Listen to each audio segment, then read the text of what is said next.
How good is the Insta360 One R in low light compared to the Insta360 One X, GoPro MAX, GoPro Hero 8, and Qoocam 8K? We're going to look at them both in daylight and in low light. I compared the video quality and stabilization of the Insta360 One R in low light side by side against other popular 360 cameras. I also compared the One R's 1-inch module and 4K module against the GoPro Hero 8. I'll also show you real-world low-light sample videos I shot with the Insta360 One R. We'll look at the Insta360 One R's killer feature for low-light photos, and I'll show you the easy way to create a Starlapse like the one you saw using the Insta360 One R. In my previous video, I compared the Insta360 One R video quality and stabilization, but my comparison raised some questions about the One R. Was the One R's 360 module quality really not as good as the One X? And a lot of people also wanted to see the low light quality of the Insta360 One R, especially with the 1-inch sensor module.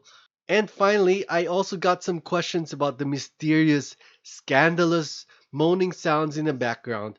We'll answer those questions in this video. Insta360 said that my unit was an early production unit that might have misfocused lenses, so they sent me another one. Right, here it is. It's still sealed. This is not a pre-screened unit. I found that the second unit was indeed noticeably sharper than the first unit. On the left it's the new unit and on the right is the old unit. On the new unit I can see the net around the basketball court. On the old unit I can't see the net. So now let's compare the new One R against the One X. For color, the One R is more vibrant and appealing. For detail, they're practically identical, although I'd say the One X looks very slightly better because the net is a little more visible with the One X. But for practical purposes, they have almost identical detail. For noise, surprisingly, the One R seems just the same as the One X. In fact, in this shaded area, the One R seems to have a little more noise. Now let's compare the new One R with the GoPro MAX.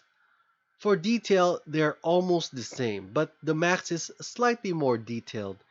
Again, the net around the court is a little easier to see compared to the One R. Now let's compare the One R with the Qoocam 8K. For color, the One R looks warmer. Now this could be more flattering for people's complexion, although Qoocam looks more accurate. In terms of detail, at this 300% magnification, the Qoocam 8K is noticeably more detailed. The difference is most noticeable in the blue part of the basketball court, where the net is clearly visible for the Qoocam, but not for the One R. Now let's look at the low light quality of the One R 360 module. First, I compared the One R standard mode with the One R HDR video mode. What? Now I get it. Normally I wouldn't recommend the HDR video mode in low light either, for two reasons. First, if you move, then the highlights will look like they're floating around.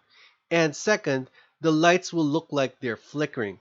But if you're stationary on a monopod and you're using natural light sources such as a sunset, campfire, or candlelight, then actually you can see that the HDR video has less noise and better shadow detail. So it's good to have it as an option. Next, I compared the One R 360 module with the One X at the same exposure. I thought that the One R would look the same or better. And they have similar detail, but the One X appears to have better shadow detail and less noise than the One R. I didn't expect this, but this is consistent with what we saw in the daylight comparison. Next, I compared the One R 360 mod with the Qoocam 8K. When I'm using auto exposure, the Qoocam 8K has a much brighter exposure. Actually, it's much brighter than in real life. But I wanted this comparison to be about video quality, not exposure algorithm.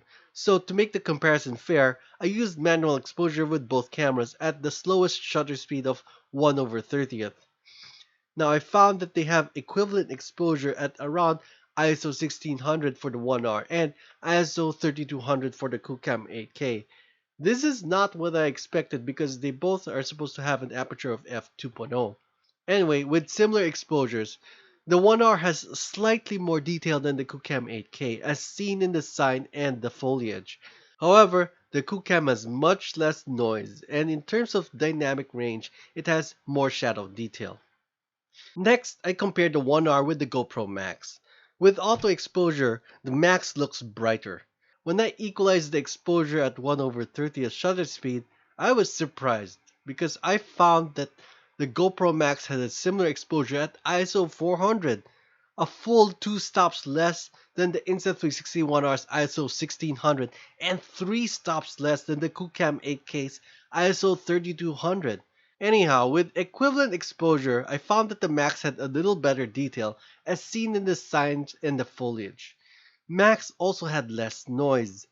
For dynamic range, Max had better shadow detail than the One R. I also compared the GoPro Max and the Qoocam 8K. With equivalent exposure, I found that the Max had a little more detail than the Qoocam 8K. Max also had similar luminance noise, but less chroma noise than the Qoocam 8K. For dynamic range, they had similar highlight and shadow range. Finally, I compared the GoPro Max with the One R's HDR video mode. With equivalent exposure, I found that the Max had a little more detail, especially in the foliage. Max also seemed to have less noise. For dynamic range, Max had slightly better shadow detail than the One R's HDR video mode. I also compared them for low light stabilization using their auto exposure settings. With auto exposure, the Qoocam was really overexposed, and the Insta360 cameras seemed to have the most pleasant looking exposure. All four cameras had excellent stabilization in low light, with similar stability and similar amount of motion blur.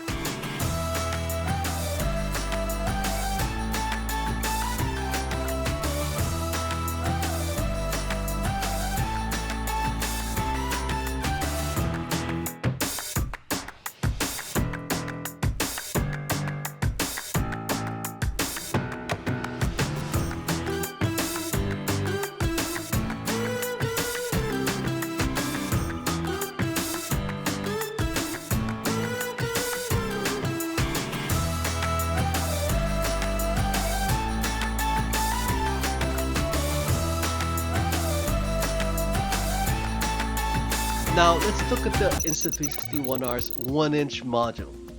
First, I compared it with the One R 4K mod. I found that the 1-inch mod had far more detail, far less noise, better shadow detail, and much better color depth. In other words, no comparison. The One R's 1-inch mod is far superior to the 4K mod.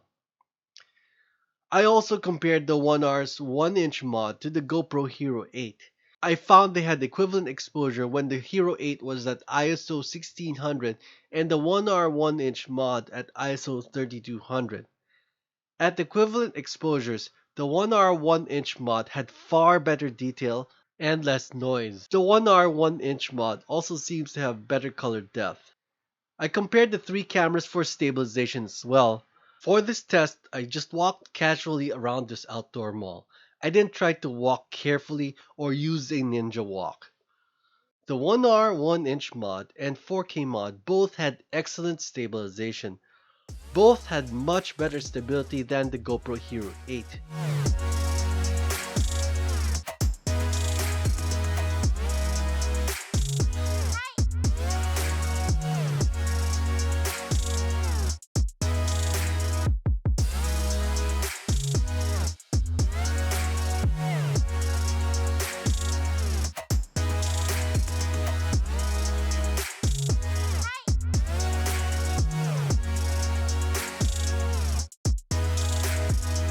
The Hero 8 was in super view, so I also tried to reshoot the video with the Hero 8 in wide view.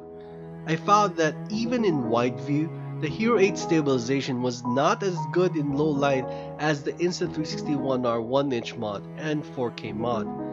I didn't have time to compare the Hero 8 boost mode, although I expect that if I used that, it would have similar stabilization to the Insta360 One R 1-inch mod and 4K mod.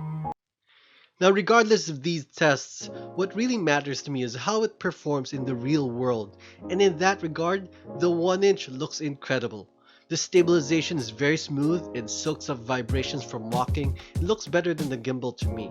There's very little noise in low light, and more importantly, it handles highlights very well and can retain the color of sunsets and neon lights very well.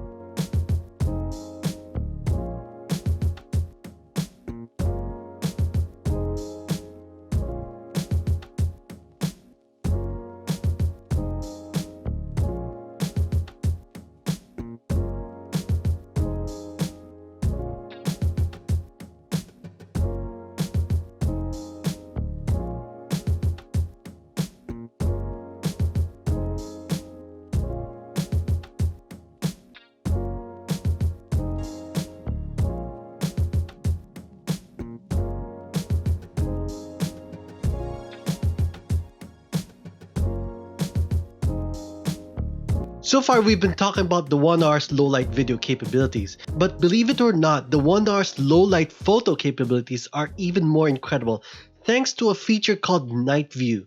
This is not just a long exposure mode. Imagine taking low light photos handheld with almost no noise. That's what NightView does. It takes 9 raw photos and uses median stacking like CanOwl RAW Plus. The difference is that the 9th shot is underexposed around 3 stops to capture highlights. The result is a low noise image with excellent dynamic range without ghosting. Now the downside is that it takes about 30 seconds to capture a night view photo and any movement will show up as blur. Yes, night view works in daylight as well, and night view works for all mods, 360, 4K, and 1 inch. Here's a tip. The app creates 2 night view versions. Look at the raw DNG version, not the JPEG version. Now let's learn how to do Starlapses. Alright, let's learn how to do a Starlapse. You'll need 3 things. Your Insta360 One R, a stable monopod or light stand, and a USB power bank. For best results, you need to find a really dark area with very little light. If possible, you can go to the countryside. That's the ideal location.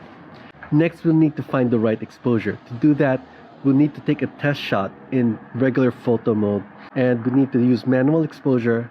We'll set the ISO at 100 or the base ISO, and we'll set the shutter speed to get the right exposure. When you're choosing the shutter speed, it's going to be guesswork because the exposure preview on your screen is not going to work at these long shutter speeds. So here's the photo. The exposure looks about right. So once we've found the right exposure, we need to switch to Starlapse mode. Just tap on the bottom left corner, tap on that last setting, and you'll tap on Starlapse. Then swipe left to reveal the exposure settings. Then match the exposure settings that you found using the test shot. So after you've set your exposure, you're ready to go. Just press the shutter and that's it. Now you can leave your camera alone and leave it all night. Next morning we'll begin applying the Starlapse effect. Alright, so now we're ready to apply the Starlapse effect. I've connected my phone to the camera. So here in the album I can see that there's a time lapse over there where I've taken the photos from last night. To apply the Starlapse effect, just go to Stories, look for the Starlapse effect. It's over here. Then it's going to ask you where you want to apply the Starlapse effect. So I'm going to select Camera. Then I'm going to select the photos that we took last night and tap on Confirm. And that's it. We just have to wait a few seconds and it'll be done. Alright, it's finally done. Here it is.